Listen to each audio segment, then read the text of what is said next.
Welcome to the ABB FIA Formula E World Championship mid-season review. After 8 electrifying rounds, Season 9 is well underway as one of the most hotly contested seasons in Formula E history. The field of 11 teams and 22 world-class drivers have been racing wheel-to-wheel on their pursuit for championship glory, with title contenders changing from race to race. We've seen some epic highs,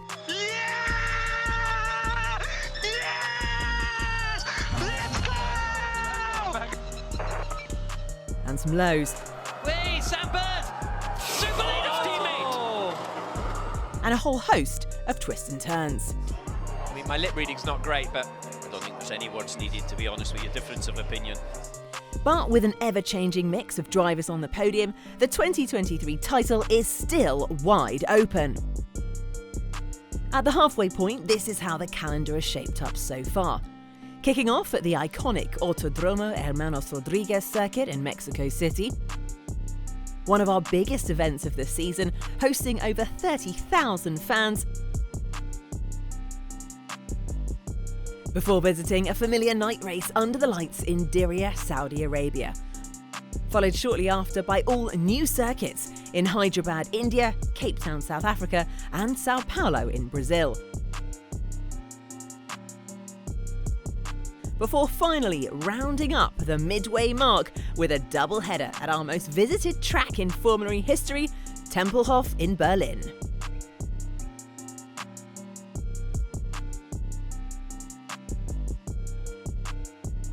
As it stands, Tag Heuer Porsche's PASCAL VEHRLEIN leads the Drivers' World Championship table, as he has done since Saudi Arabia, with 100 points. After a strong start in Mexico City with a podium and a Diriyah double win from the opening 8 rounds. Here comes VEHRLEIN into the chicane. The Porsche up into second place. Dennis was the championship leader coming into this one. He still might be. Looks to the inside of the final corner, but VEHRLEIN holds on. VEHRLEIN wins for Porsche. His second win in Formula E. PASCAL VEHRLEIN does the double in Diriyah as the checker flag falls. VEHRLEIN wins again, takes the lead of the championship. Double win! Yes! The Porsche 99X Electric has proven to be the benchmark package so far.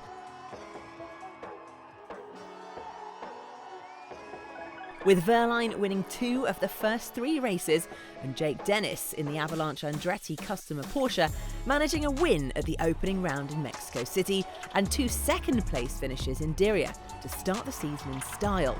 However, after a run of 4 straight races outside of the points, the Brit has fallen to 4th place in the championship. Oh, into the back! Ratched into the back of Dennis! Drive through, Jake. Drive through. Serve it now. Drive through.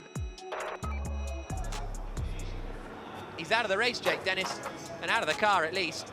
But he was classified the last finisher in the last 2 races, and now he's out of the race here, and it's all kind of falling apart this year for Jake Dennis. His podium in Berlin in round 8 has helped soften the blow, leaving him only 20 points behind VEHRLEIN. But one driver took full advantage of Dennis's misfortune, ENVISION Racing's Nick Cassidy. The Kiwi took 3 podiums in a row in Hyderabad, Cape Town and Sao Paulo before finally winning his first race of the season ahead of Dennis in Berlin in round 8, pushing him up to 2nd in the rankings, and only 4 points behind VEHRLEIN. DS Penske's double champion Jean-Eric Vergne has also jumped ahead of Dennis by 1 point, having steered himself to a textbook defensive victory in Hyderabad and a close 2nd place in Cape Town, before his 6th podium of all time in Berlin allowed him to close the gap to the leaders.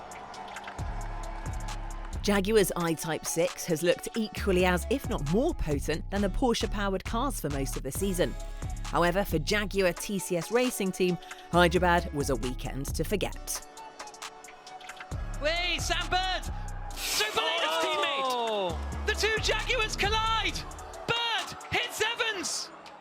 Nick Cassidy has led the charge for customers ENVISION Racing, who sit behind the Porsche in the standings, with teammate Sebastian Buemi excelling in qualifying with 2 pole positions, making him the outright leader in poles in the championship's history. But the Swiss is struggling to back that up in the races. He had a podium in Hyderabad taken off him after he was penalised for overpower, and he generally hasn't been able to match his teammates' pace otherwise. The factory team finally capitalised on its race-winning pace and energy management for a 1-3 result in Sao Paulo, as Mitch Evans and teammate Sam Bird took to the podium.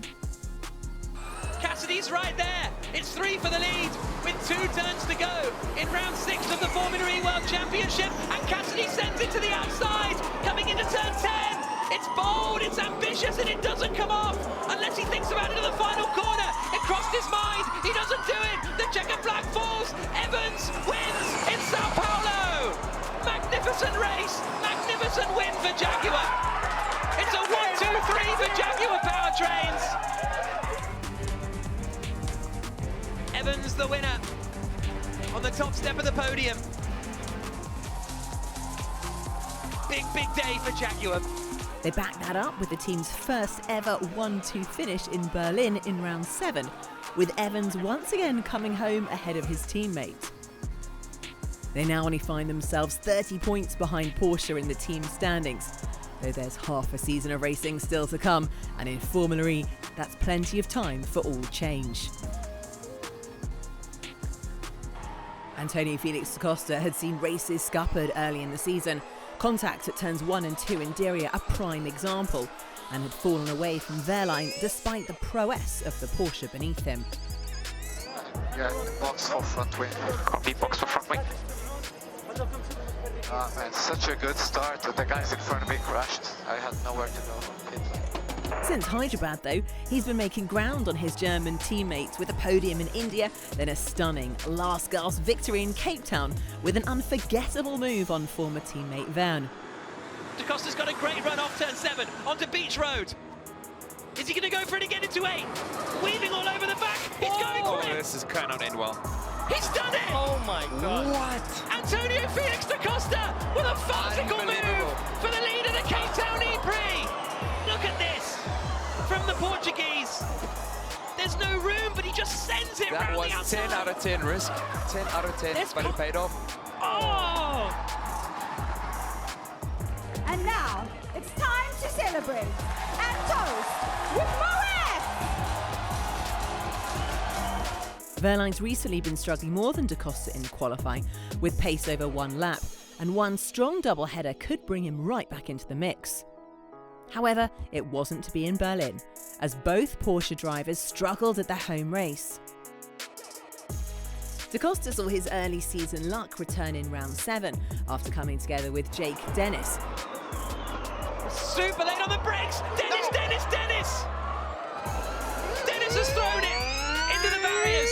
How he didn't wipe out everybody else, I do not know! But Dennis, a menace down at turn 6.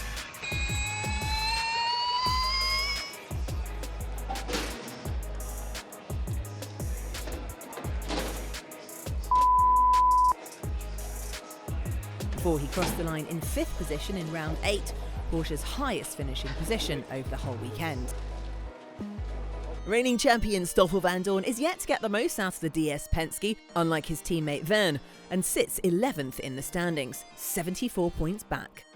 Retaining the title is now looking more of a distant dream than a potential reality, especially after another disappointing weekend in Berlin, where he was involved in a crash in round 7 and finished 8th place in round 8.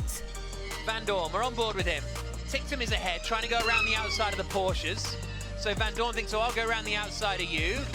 Oh, Ticktum doesn't know he's there, squeezes him into the wall and then come back across the track. I mean, my lip reading's not great, but I don't think there's any words needed, to be honest with you. Difference of opinion. In Monaco, however, the Belgian returns to somewhere he knows extremely well, and after winning our Season 8 race here last year, he'll be full of confidence that he can get his season back on track. Stoffel Vandoorne through Anthony Nogues, drives to the line.